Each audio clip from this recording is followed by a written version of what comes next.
Welcome, everybody, here inside the den. Mike Davis, so excited to be with you. We have a very special guest, okay? I'm on pins and needles right now because I got to be on my best behavior. This guy, he has done so much amazing stuff. He has graduated from the #1 high school in the country. He has a law degree, an MBA. He was the chairman of the Nevada Athletic Commission for a couple years, and now he's the Nevada Secretary of State. He's got the coolest name pretty much on the face of the earth. It's Cisco Aguilar. He's embodying the American dream.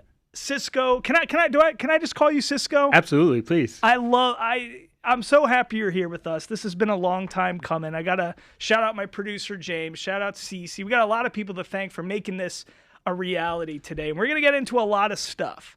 But we're going to start with the beginning with you. You are the American dream. I know you classify yourself as like a Forrest Gump. And Forrest Gump is pretty much the American dream, right? He is. And first of all, thank you for having me. It's an honor to be here. Excited to be here. And let's have a conversation. But yeah, look, I've been super lucky at what I've been able to do. It's been great. It's been fun. And just making sure we continue to do good things. This is the way that you are dressed and look is how everybody wants me to dress and look. He's got the black shirt. He's got the lava Nike Agassis on. This guy is cool. But let's start from the beginning. I have to say the hardest part about becoming Secretary of State was having to change my attire.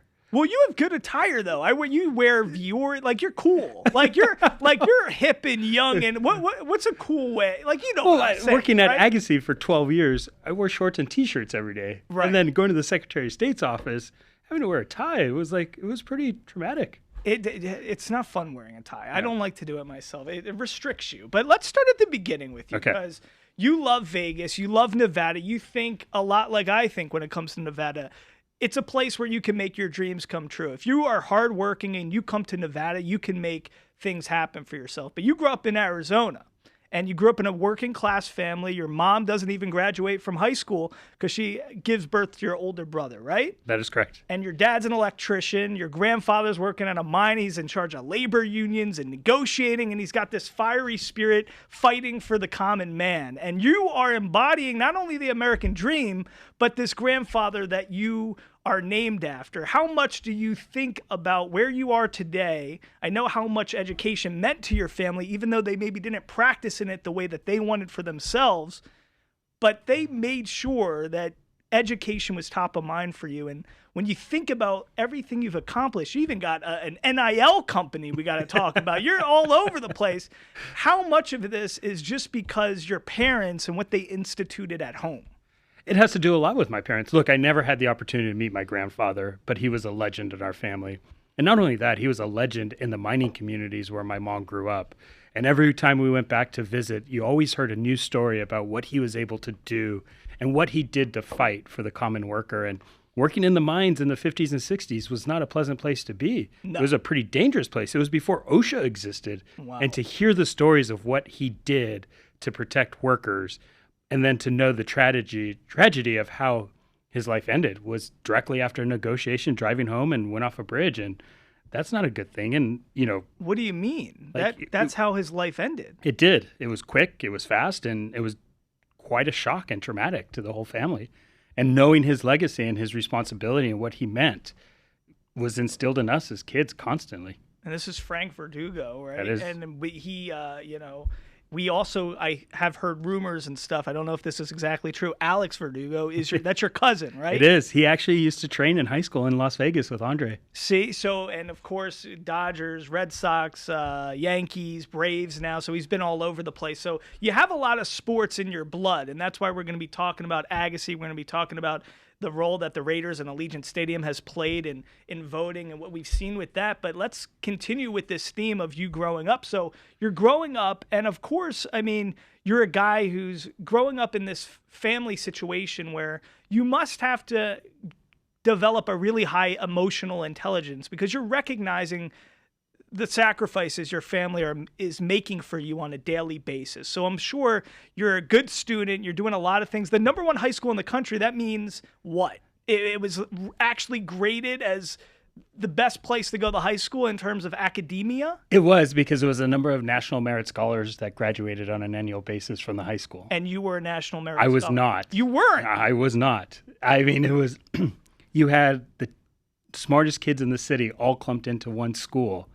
And so being able to, I was in the middle of the pack, and, you know, I was never able to achieve that academic standard that a lot of them did achieve, but it was a great opportunity for to understand where hard work mattered. And you seem like a well-rounded guy being around you. You did wrestling, track, football, a lot of different things. So you were a guy who probably pretty smart, but you were more well-rounded. You weren't just about national merit honor stuff. You were also playing sports and doing a lot of things. Paint a picture of what it was like for you growing up. Yeah, you know, my whole family is a big baseball family. My older brother was great at baseball. My younger brother was great at baseball. My dad, if he probably didn't get my mom pregnant, would have played in the professional league. Really? He was really, really good, but had to stop playing because he had to care for a young family. Wow. And so being the only child who was not, you know, athletically skilled, I had to figure out my lane, and baseball was not. What was your lane? So I had to find, it was really interesting. It's a funny story is, you know, as a kid, I didn't reach the talent levels my siblings were reaching. And so one day my dad took me out to practice, and we were doing batting practice, and, you know, he had a little bit of fear of the ball. And so he threw the ball. Same thing, don't worry. He threw the ball at me, and I was like, what are you doing? And I was confused. And then he did it again. And he's like, I'm just trying to break your fear of the ball. And I was like, you know what? I'm done. And I went in and sat in the car, and you got to go, whenever you're ready, I'm ready. And did you feel a sense of disappointment? Absolutely, of course. And did your parents ever make you feel like, oh, you should pursue athletics more? Or not? No, really? I think my dad was, you know, he was a big baseball guy, and I think he wanted all of his kids to be able to have that passion that he had. And I just finally told him, I was like, I will do sports, but I am not doing baseball. And they said, well, you can pick whatever you want. And so I thought, I'm going to pick a sport none of them know, so they won't bother me every single second of the day. And I ended up, you know, swimming. I did judo, which led to wrestling. And those are the things I did that were outside the scope of our normal family activities. Wow. Producer James was a wrestler. We get into it in the back office a little bit sometimes. I got to, you know, test his strength. He's pretty strong. But so this is all fascinating stuff, but then you end up going to the University of Arizona, right? And here you graduate, but you can't just do one thing there. You end up staying there for graduate school. And while it would be hard for most people to just get a law degree, you're also getting an MBA while you're there, right? Yeah, you know, I was working at Wells Fargo Bank. I was working for the market area president, and I was sitting with a bunch of business bankers, and they were like, oh, these lawyers, they always kill our deal. They just don't understand the dynamics of risk. They want everything to be so risk averse. Right.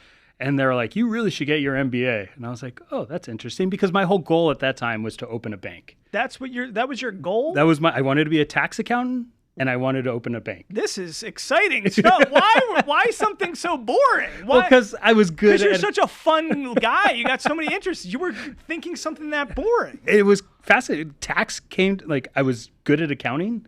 And in law school, I struggled with constitutional law, which is the number one thing I deal with now as Secretary of State. Yeah. But the things that came to me was tax law, and being able to really drive into it. And it got you, like, you thought it was sexy. Like tax law is sexy. Yes. Like you got you going. Yes, it did, because in constitutional law, there was always so many right answers.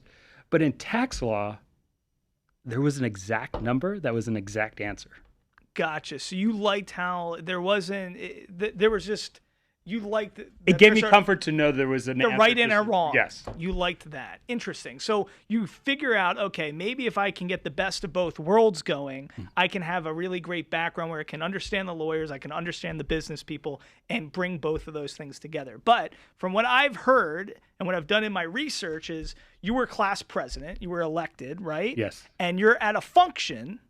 And at this function, Jim Rogers is there because his name is on the law school. And now anybody in Vegas knows the stories of Jim Rogers. Of course, his wife, Beverly, who's still alive, doing a lot of things with Beverly Theater, all that stuff. But Jim Rogers was a character.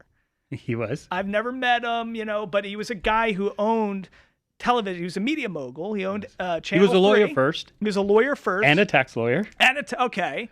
And he ended up getting into TV. And he was this guy who owned stations, television, in the time where it was very profitable to be an owner of a television station. And he had so much money that I've heard stories that there was just cars and cars and cars at his studio, and he would pay people in cash. It was just, he was a character. But you said something in a TED Talk, I believe, that was very fascinating to me, because you're very good at EQ, which is emotional intelligence. We have a lot of people, I feel like, in our government who are not good at that. They're not the types of people that you would want to have a beer with or sit down and talk with, but you're one of those guys. Thank you. So you could pick up that even though this guy is, the name of the law school is named after him, he's this big dude, you could sense something very interesting you said, is that in rooms he did not control, he was not comfortable. Meanwhile, this guy's practically a billionaire, and he's not comfortable in a room that he's not controlling, and it gives you the opportunity to really foster a relationship. Tell us about that story. Yeah, I was just elected student body president, and there was a reception to honor Jim for the $130 million gift he made to the law school. And $130 million, and this guy's uncomfortable. He is. And I walked in there, and he was standing in the corner, not really talking to anyone. I was like, I don't know anybody else in this room. And so I just started chatting with him. We chatted for about 20 minutes, no idea who he was. And then somebody said, Jim, please come to the front. And he's like, I have to go. And I went, oh, that's Jim Rogers. Oops. So you were just talking. It's almost like, you know, and for him, if we're reflecting back what it must have meant to him in that moment, he's like, look at this guy. Even if he didn't understand that you didn't know who he was, just the fact to go up and be gregarious with a guy like that, isn't that a special thing? Do you think that's why he took to you, just because of that singular moment? I think it was also to the authenticity of the conversation. He was asking me a lot of questions about my experience at the university, how I grew up, what I wanted to do, and we had a very good dialogue, and it was fascinating to hear him ask these questions and truly care what a student experience was at the University of Arizona at that time. And he's probably like, wow, this guy gets worked up for tax law like me. I found my best friend. So you guys end up creating this great relationship. Yes. And he's the first person who hires you out of law school, correct? Right. He hired me on my first day of law school. And what were you doing for him? I did everything. I would spend the summers here. I'd spend the winters here in the newsroom, helping the newsroom, making sure that they were doing what they needed to do, protecting them, Nevada Shield law, also too, making sure they had access to places that the media needed to be. Now, let's talk about this, because we're here at Fox 5 KVVU. I've been here for 6 years. I've worked at other media companies, other television stations. I never had a Cisco Aguilar walking around the newsroom helping me out. So wasn't this an interesting kind of thing to have, especially we're not in New York. We're not in a national television station. So, I mean, for him to appoint somebody in a local newsroom to that thing, wasn't that a little different? Oh, it was strange. I was like, I still don't understand law to the full extent. And he goes, you'll figure it out. And Jim was like that. He would give you a project and say, one of the projects I had was to build a garage for his large amount of the cars. And I've never built anything in my life. And he goes, you'll figure it out. Here's the contractor. Go work with him. I was like, great. But at that time, too, he was starting a bank here in Las Vegas, Nevada First Bank. And so I went to the bank as well. And you went to the bank, and you're doing a little bit of everything. And then from what I have understood is that his son, Perry Rogers, right? Yes. Was kind of like a sports agent kind of guy, right? Yes. And that's how the Agassi connection is developed, correct? One day I was at lunch with Jim, and he said, hey, Agassi needs some help with X, Y, and Z. He goes, are you interested in going over there? And I said, absolutely. And he goes, all right, go there Monday. So Perry Rogers, his son, I believe he's worked with people like Shaq and different types of dynamics. And then he was working as Andre's agent? Yes, he was. He was Andre's agent, lawyer, manager. They had been friends since they were kids. And then you end up going to this meeting to help him out. And what is that meeting like? It was pretty intimidating. Obviously I knew who Andre was, but I was never watched tennis in my life. Okay. So it was kind of like, oh, okay, this is cool. I was like, he had cool shoes. This is fascinating. And so just seeing the dynamics, and mostly it was centered around education initiatives and truly trying to figure out how Andre could have the greatest impact on the state and the community, given that Clark County is the 5th largest school district in the country. Right. And it had about 330,000 students. So this is at the precipice of him trying to create the Andre Agassi educational The foundation was already created. The school was already ongoing, but it was saying, yeah, that's great. We have a school with about 800 students, but what more should we be doing? Wow. And what could we be doing? What a great guy. So a guy who already was doing so much was trying to figure out ways he could do even more. Right. And because it was right at the time he was retiring. And so he's saying, I'm going to have more time. Where should I spend this time? And how can I have the greatest impact? Wow. And then you end up becoming general counsel for Steffi Graf and Andre Agassi. So when that means general counsel, that means everything that they're doing from a legal standpoint in their entire lives is just now your hand. Yeah. It's instead of working at DeCastro Verde Law where you've worked, you just work for Andre and Steffi. That is correct. And that's a full-time job. It was because we had the business side of activity. Andre had the foundation, Stephanie had her foundation, and then we had a lot of partnerships that existed with Michael Mina, right, the restaurant group, and so there's a lot of things that came through the office, and my job was really to air traffic control a lot of those legal issues, but also to be looking out for potential pitfalls and protect Andre and Stephanie from experiencing any negative externalities. And I did more than legal work. It was a lot of comms work. It was a lot of government affairs. Right. It was just anything that needed to be done, right, I would do. Okay, so for the past 6 years, you're the guy that I needed to connect with to get Andre in here, which we're going to make happen because I'm a tennis junkie. I was recruited to play tennis, all that kind of stuff. So Agassi is my guy, but we'll talk about that off the air. Yeah. The thing that I do want to hammer into is these two central figures in your life, right? We know all about Frank, your grandfather you haven't met, and I think you embody a lot of his spirit and your parents, but obviously Jim Rogers taught you a lot and Andre has taught you a lot. In your TED Talk, you go into two things about how they really taught you a lot about life. What did you learn from Jim Rogers? Work ethic. Jim was a man who could work harder than anybody else, and he always said, we may not be smarter than them, but we will always outwork them. And if you can outwork them, you will be successful. And he drove that in me the very first day. He had some very strict rules when you worked for him, and following those rules were very particular. And I find myself now, those are just natural habits. What was like a string? Give us like an example. Like you could never be late. You always had so if you were late, what would happen? Oh, it was not a sight. You didn't want to Did you see, like you saw? Oh, yeah. And what would happen? He would just beat Jim Rogers. He would be very, direct, very clear about what his expectations were, and he believed in accountability.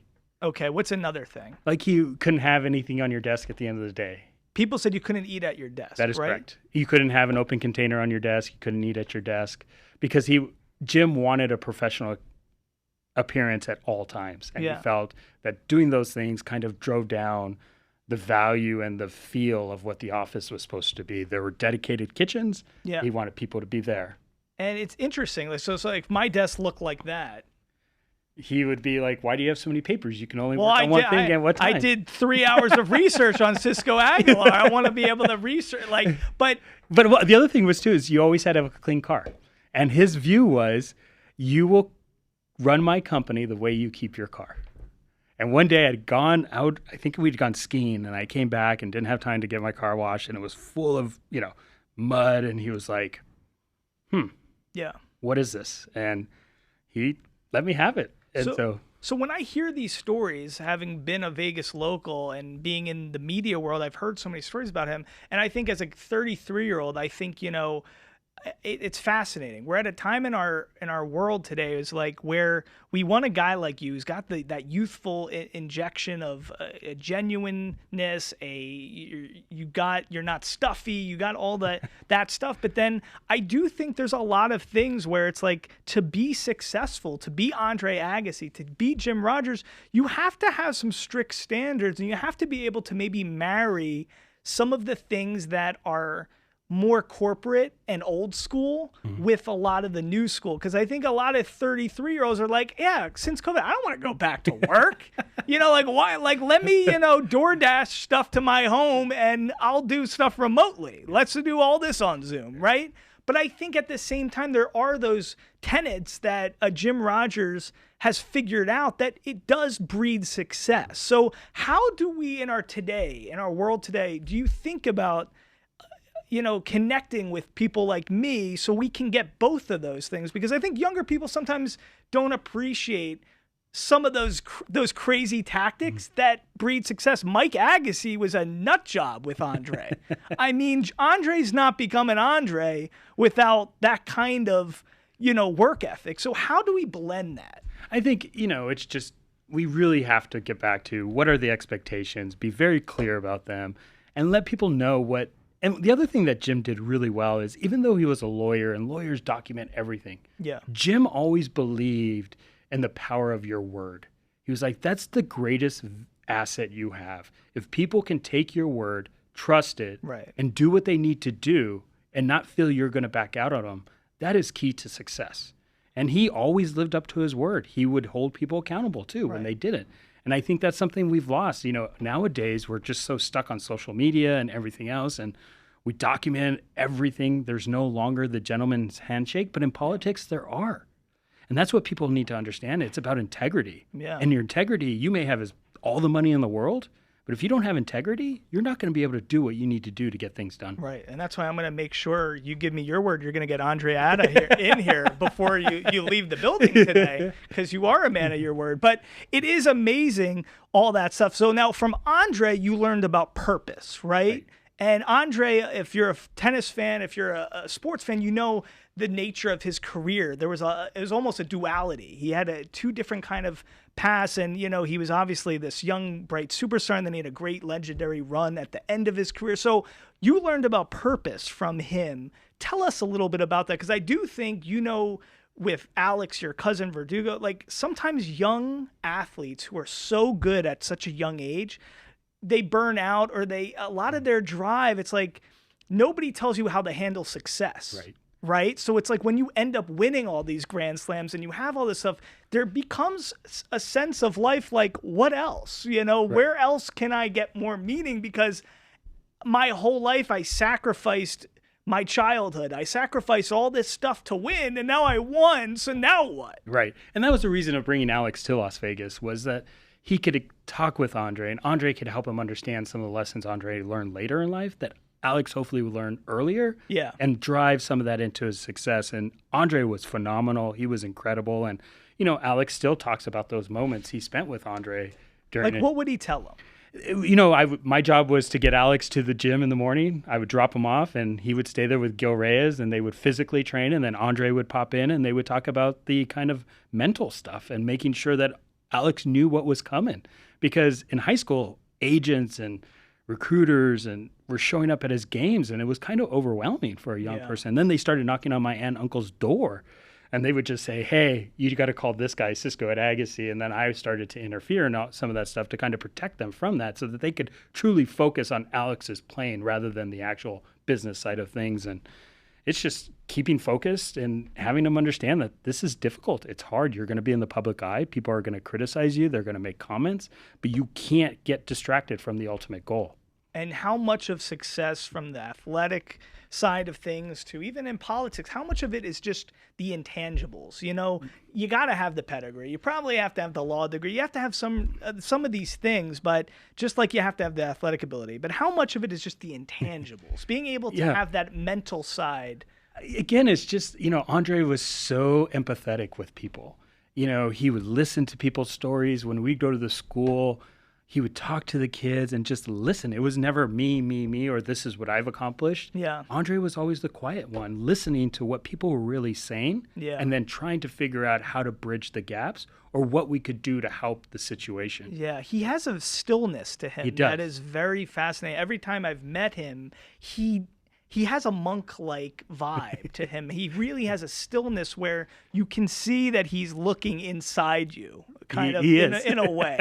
And it's kind of freaky, but it's kind of like, I want to be seen by Andre. But it's such a fascinating thing. So you learned a lot about purpose. Right, and I think that came out, we spent a lot of time working on a lot of things, and then the book came out. Right, and the book was really a picture into his soul and his mind. I remember reading Open. I got Open the opening day Good for you. from Barnes and Noble. I was in New Jersey and I bought it. I remember it was a big deal learning all about everything, his childhood, the pressures, he was, it's hard for even kids my age, if you're not tennis fans, to know how much of a superstar he was. I mean, he was the embodiment of cool. Yeah. I mean, he was it. He was the coolest guy there was. So he had a lot of and Brooke Shields and all different things in his life. So he really is it's a fascinating story. And that book was his pride. He spent 2 years working on it every single day.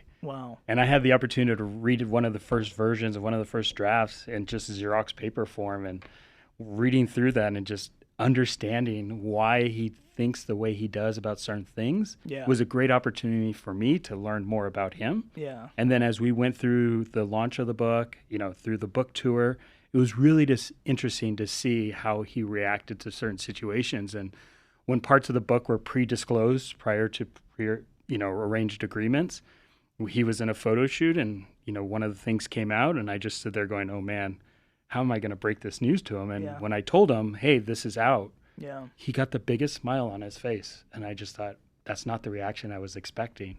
And it was truly like, I feel free, right?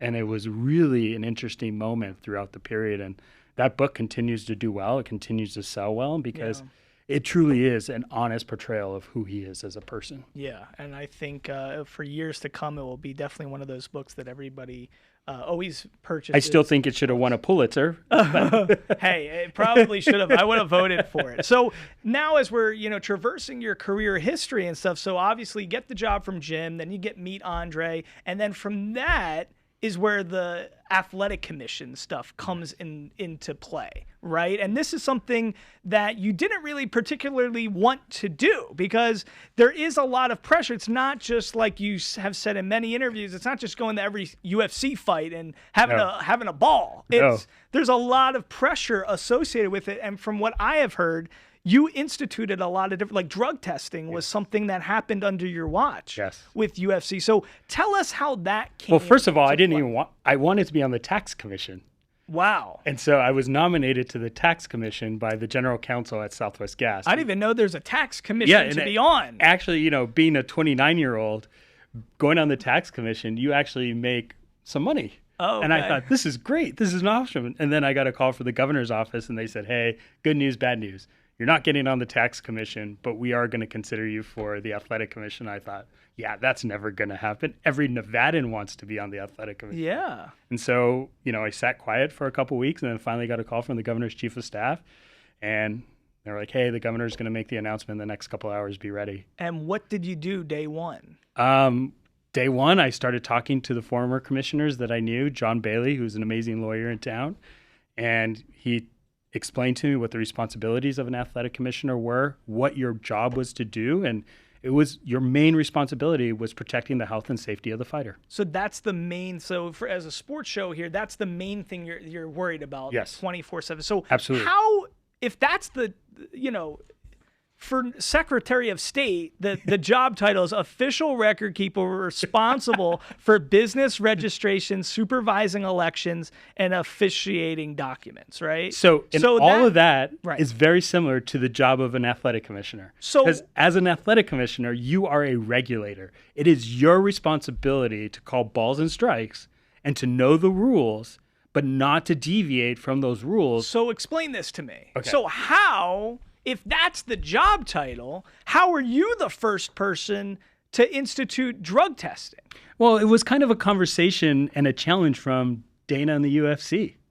They said, hey, look, if you really care about this, you really need to look at this. Yeah. And they're like, it was kind of like this, I don't know what lunch it was, but I was sitting there and we were going back and forth about drug testing. And they said, if you really wanted to do something, I was like, okay, that's a challenge. I'm going to do it.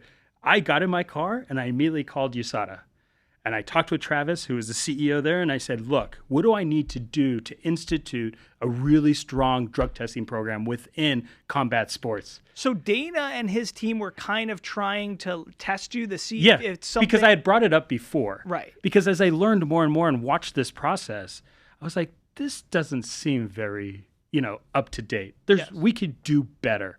But then there are the dynamics of the business side of things, right? We're on the strip, you have the gaming revenue, you have the betting revenue, and it's like, what is it that's going to happen? And I thought the integrity of the sport goes to the actual natural body state of the fighter. If a fighter is manipulating the process, they're not only manipulating the fight, but they're manipulating a lot of external activities. And we have to get back to the center and say, this is legitimate. Right. And teach us, because you're so good at what you do. How were you able to broker this with a guy like Dana? Why could somebody else before you not make this happen, but you could? I think, one, because, in some ways I was naive to what the challenge would be, being young, but also to understanding that it was for the betterment of the sport and doing it quick and fast. And at Agassi, whenever we did something, it was always finding the smartest people out there to help you. Yeah. And Harry Reid said this all the time. If you want to be successful,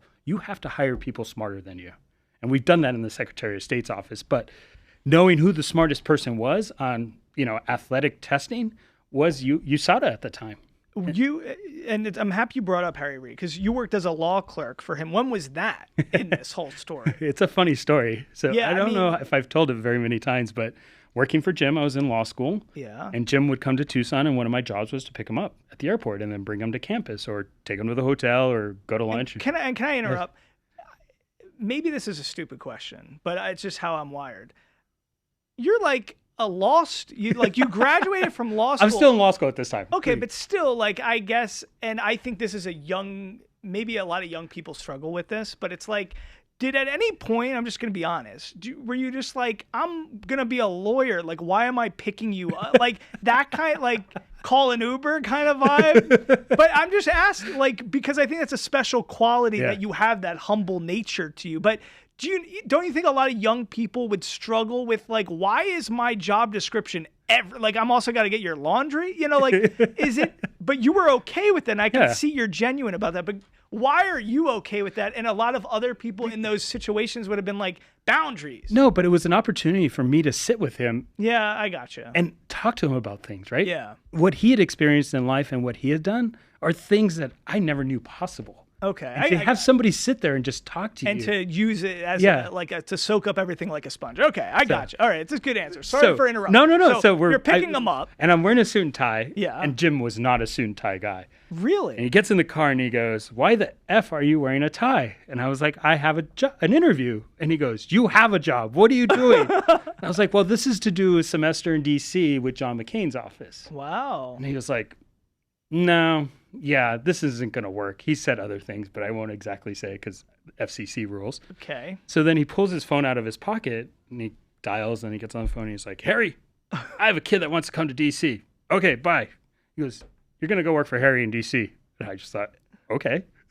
Wow. Had no idea who Harry was. Being an Arizona kid, still learning Nevada. And we went to lunch and I missed my interview and I got back to the law school and the career services department's like, "Where were you? Why did you miss the interview?" And I'm like, and I tried to tell them the story and they did not believe one word of it. And then finally they went to the dean and was like, "He missed his interview with one of our federal offices." And she was like, "I know." Wow. So that's how I got to Harry Reid. So you got to Harry Reid, and what do you learn from him? Because that's another character. Yes. And a guy that if Nevadans they loved this guy. And he was a former boxer. Right. He understand, he and John McCain worked really hard to protect the health and safety of fighters at the national level. Yeah. And the reason why the states regulate unarmed combat is because in the Constitution gives the states the power to regulate police powers and the health and safety of its citizens. Wow. And because this is a consented to assault, it's left to the states to regulate. Oh my God. So that's why you have state commissions and not a federal commission. And Harry Reid always fought for the power of the state in regulating the sport. And what was so special about him as a person? It was one, he loved Nevada.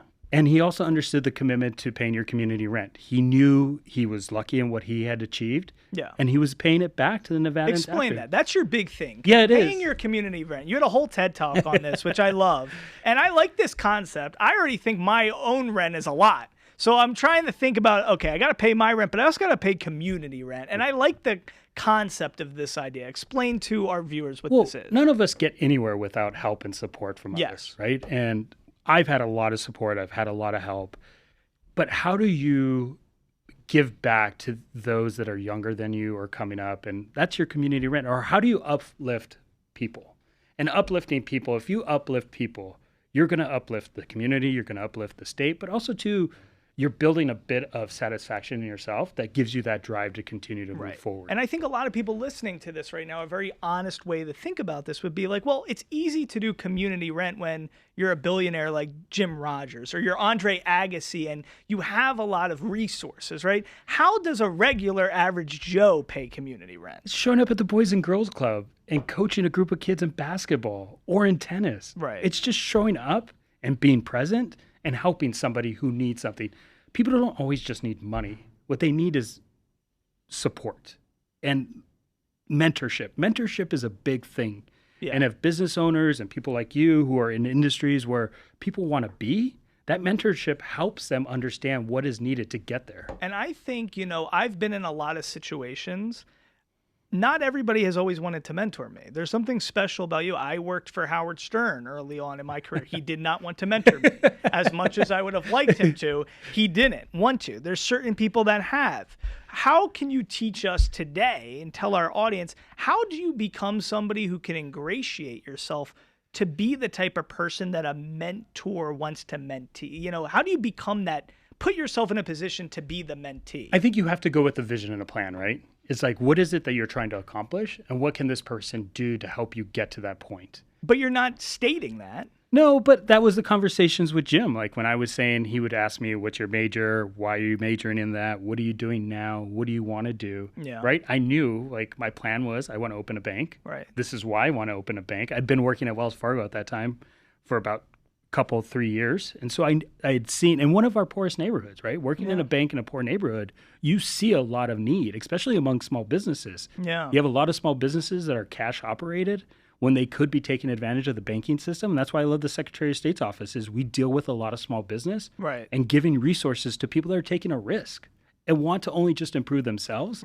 but drive our economy forward. And so having that plan and that vision was just things that I went to Jim when Jim goes, well, that's interesting. I'm about to build a bank.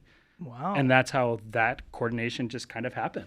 Wow. See, and that's why it pays to pick people up from the airport. You can see how this all comes full circle. But also, too, Beverly was a big part of it. And Beverly is still very close to me. And we get together quite regularly and we just talk about things. And it's awesome to have people in your corner. Yeah, she's doing a lot of great stuff for the local film and independent film space in our community. I want to get to blueprint stuff, and I also want to get to everything you do from a hiking perspective. I also know you did it. You were even an Ironman. You weren't Robert Downey Jr., but you competed in an Ironman. So I think that's exciting too. So we'll get to that. But first, let's take a quick, let's make a little transition over to voting, right? Okay, so right now, part of the excitement of you being here today is we have some facts and some figures that can go hand in hand with what occurred in the last election and how we're able to show that opening voting locations, a place like the Raiders and Allegiant Stadium coming together to bring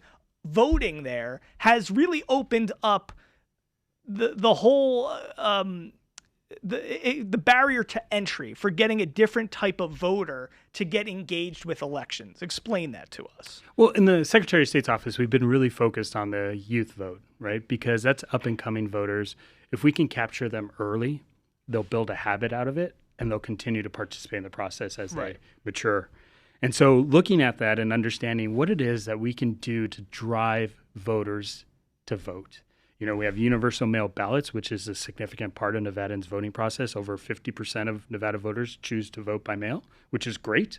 But there are still voters who are still exploring what their preferred way to vote. Yeah. And before the Super Bowl, while the Super Bowl is happening, my subscription to Sports Business Journal hadn't expired. And so one morning I got, the daily newsletter, and there was a piece in there by Scott Pioli, who's on NFL Network. Yeah, he used to be the GM of the Patriots. Correct. And he worked in the front office for the Chiefs. Yeah. So I read his article. He worked closely with Bill Belichick. He built a lot of those Patriot teams. He's an amazing guy. His energy level is incredible. And I read the article and I thought, this is really interesting. So then I texted Piper over at the Raiders and I said, hey, how can we use Allegiant Stadium as a voting location in 24? She's like, Cisco, I'm in the Super Bowls this weekend. She's like, can we talk afterwards? And I was like, sure.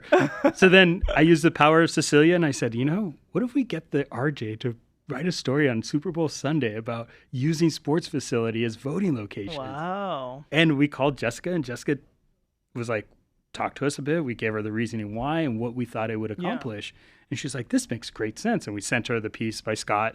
And the article appeared in the Sunday paper of the Super Bowl. And again, Piper was like, I told you I would talk to you after the Super Bowl was over. And look, Election Day is our Super Bowl, right? We want it to be successful. We want people to be excited about it. And we just started looking at the opportunity. The Raiders got super excited about it. And they super engaged. And without their passion and the passion of Clark County. Right. And we didn't know what this was going to be. It was a test. It was a theory I had in my head. But I understood the power of sport and understood the power of brand. I love that. And I think that's why you have such a great, people want to associate with good, fun things. Yeah. It's so amazing because just like how Alex Verdugo or your dad maybe had the makeup for an MLB player, you have such a great makeup as an elected politician because you really embody a lot of the things that I think there's this trend now in politics where people want people who are successful in business and could do things, outside of elected positions. But then you also have such a good-natured part of yourself where that is community-based and community-oriented. And it's like we need to find people who can do both, right? It's not about people who just, they never did anything in business ever and they don't really understand maybe deregulation and certain things like taking chances in business so you get that good opportunity with the bank. Like having the MBA, the law degree, and working in that corporate space, but then being a person of the people where you care about community and I think that's such a rare blend. But I had the opportunity to see Jim and see Andre, and both of them were very successful from a business standpoint, but where they found the most joy and satisfaction giving back was finding opportunities to uplift people. People don't understand you can make money and help people at the same time. Right.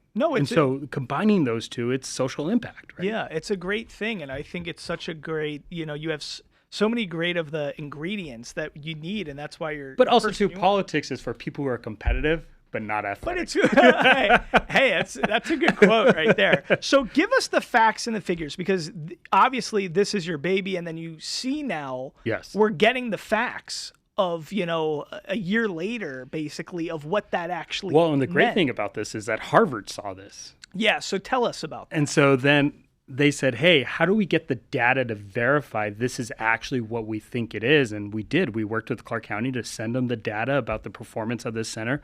And it's about over 4,200 people voted there. Right. The average person who voted there was a young person who was nonpartisan and voting for the first time. Yeah. If you look at that statistic of that individual at the Allegiant Center versus another voting location, it is a significant deviation from what is occurring. And that's like bread and butter, like Tide Pods, that's who they want to advertise to. Everybody's trying to get those types of people because it's first-time voters, young people, and so answer this. And they had a positive experience, so they're going to come back again because this experience was a positive one. And so not only that, the brand value with the Raiders of creating a memory. Every major network on Election Day opened their newscast with Raider Stadium in the background and Las Vegas. Right. And now for me, if I just voted at Green Valley Middle School, it's not, it's good to go vote, but it's not an experience. I mean, you're not going and on the field where, Max Crosby sacked Patrick Mahomes there 3 weeks ago.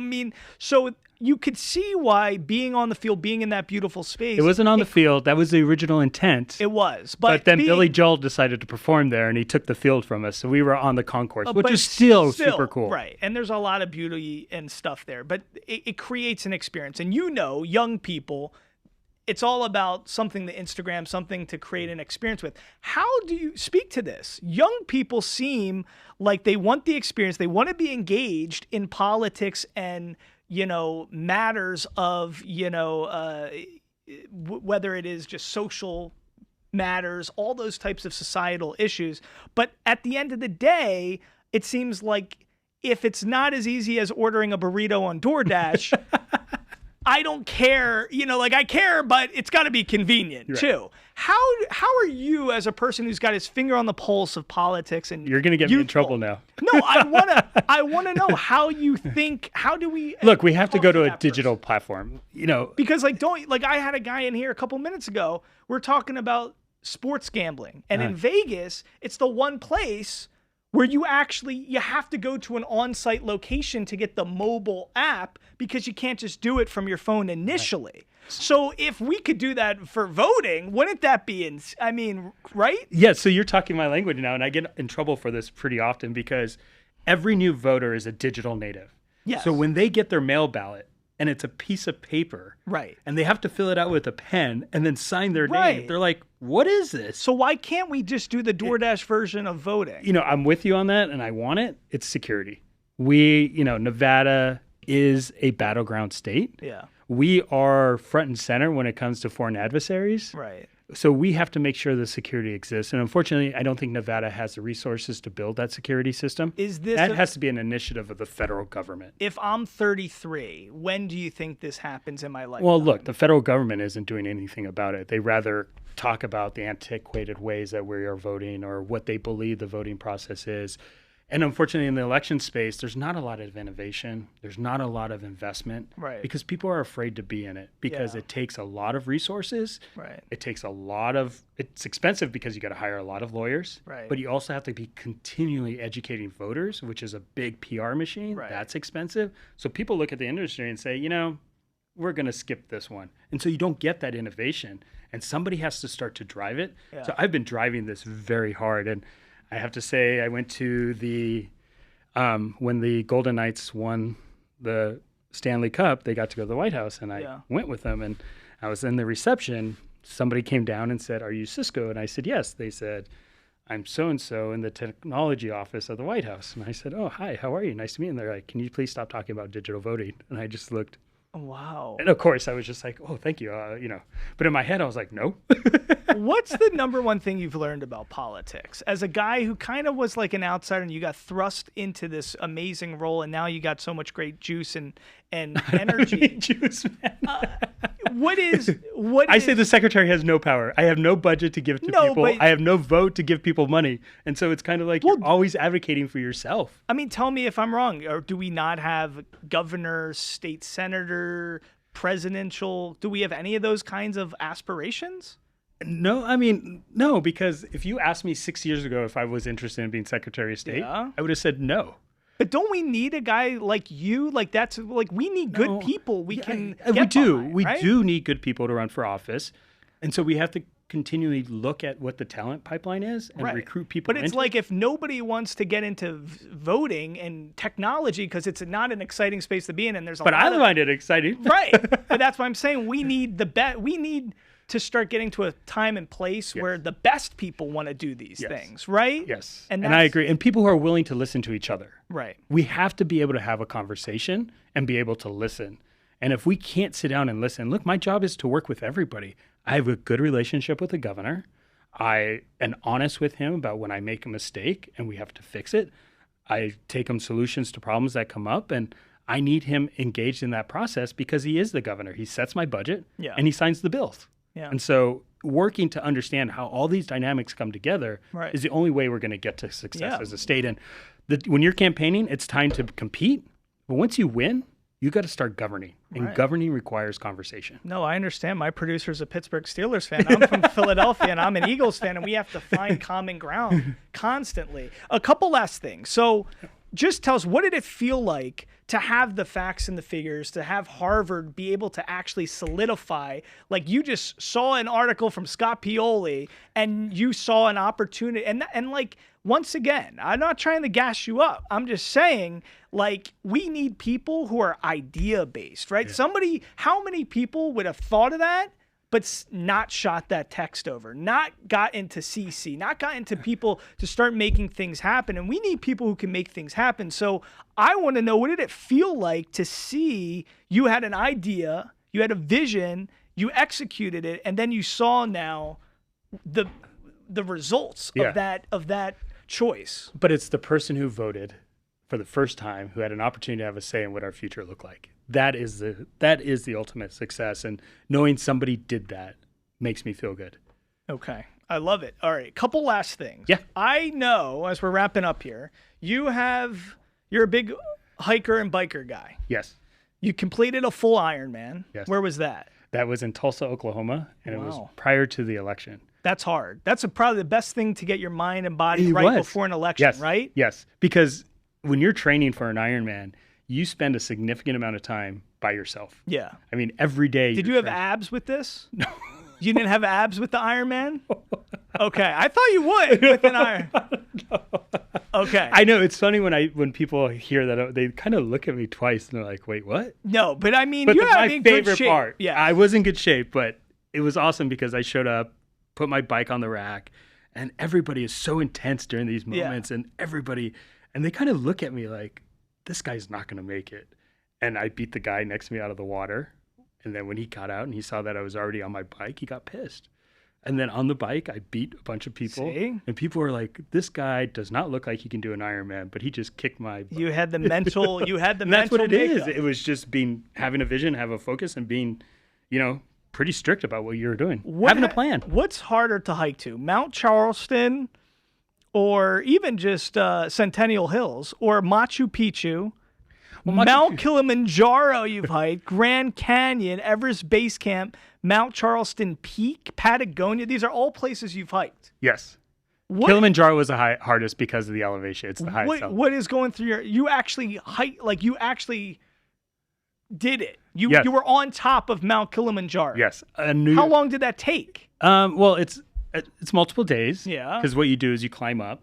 And then you climb a little bit down. And it's the acclimation to the elevation to build for that peak. Okay. And so it was New Year's Eve at 11 p.m. Woke up and just started hiking because we wanted to be at the peak at sunrise on New Year's Day. Wow. And it was pretty incredible. It was hard. It wasn't easy. And you can't stop because the moment you stop, your sweat will freeze. So you just have to continually keep moving. And if you don't, you're going to get stuck in a bad situation. What are you eating and do it like? Energy bars and, just snacks and drinking lots and lots of water because, again, the elevation really dehydrates you.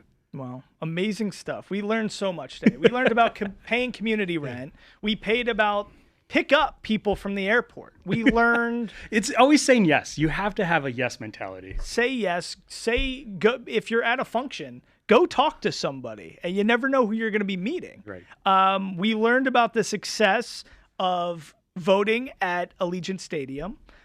We learned about, you're also the first Latino Secretary of State for Nevada, right? That is correct. What does that mean to you? It's a pretty big burden. No, it's not a burden. It's an honor, first of all. Yes. But also, too, you have a responsibility to do a really good job so that another Latino has the same opportunity. And it's one of the kids at my school can be the next Secretary of State.